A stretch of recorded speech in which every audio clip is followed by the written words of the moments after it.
How would I figure out if someone I met was going to vote for Trump or Harris, or the Republicans or Democrats? I'd ask them the following. Pretend it's you. It's a simple A-B test. I'd ask you, if you're looking for a job, or you're a small business looking for a contract, or you just want to join a certain group of so-and-sos, which scenario would you prefer? Choice A. In applying for a job, you talk to one person with the hiring authority to hire you or not. Everything is based on your one-on-one interaction.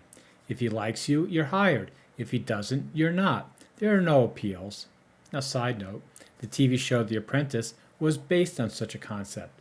Although there were teams and managers and goals, Trump, that is one man and one man only, decided who would stay and who would go. Okay, choice B. In applying for a job, you talk to a group of people who, as a group, have the hiring authority to hire you. They will decide behind closed doors. They might have tests. They will have a policy. If you meet more of their requirements than the next guy, you're hired. There are some avenues for appeal if you're not hired. For example, if you believe they didn't hire you for racial reasons, you could apply to the diversity department. Now, if you pick choice A, opportunity through man-on-man engagement or person-on-person, there's a greater probability you'd vote for Trump, that is, Republicans. They fundamentally believe all power should propagate through individuals. That doesn't mean there isn't heavy group dynamics or politics. It just means at the end of the day, a decision is made on the power of an individual. If you picked choice B, opportunity by navigating the rules and policies of group hiring, you'd vote for Harris. That is, Democrats. Do you want to be hired by an individual or a group? And this is key. Is your life experience that the world works best when people are hired by individuals or groups? Some have argued that the problem with people choosing Trump is that he doesn't do anything good for them. He says he's in favor of policies that will help the middle class and lower class, but in point of fact, he only pushes through tax breaks that help the rich. Some have argued that Trump is immoral and the religious shouldn't vote for him. There are many such arguments, and they're all weak for the same reason. People are selfish. Let's go back to our hiring example. When you go to get a job, do you ask what policies the person hiring you favors? If they take sides with the rich or the poor? If they're sexually assaulting women? Of course not. People are selfish, myself included. 99% of the time, they only want what's good for them.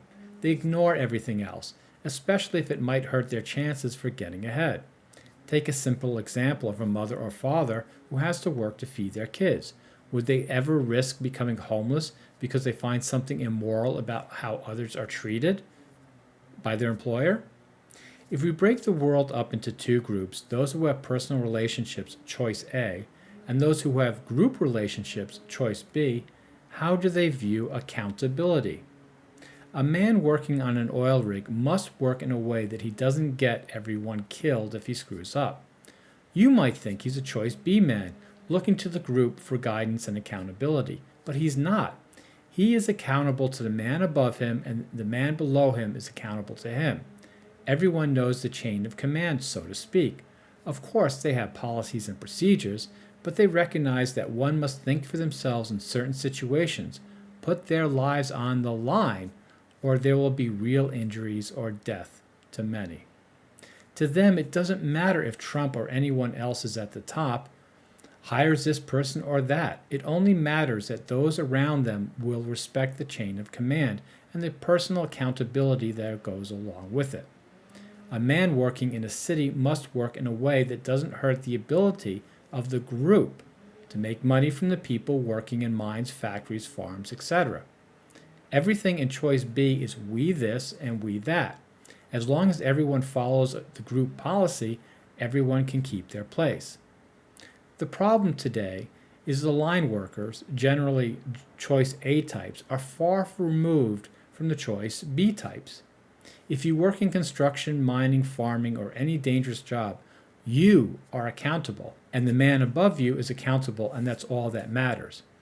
If you work in bureaucracies or service industries where you don't work with dangerous equipment or situations, you are accountable to the organization.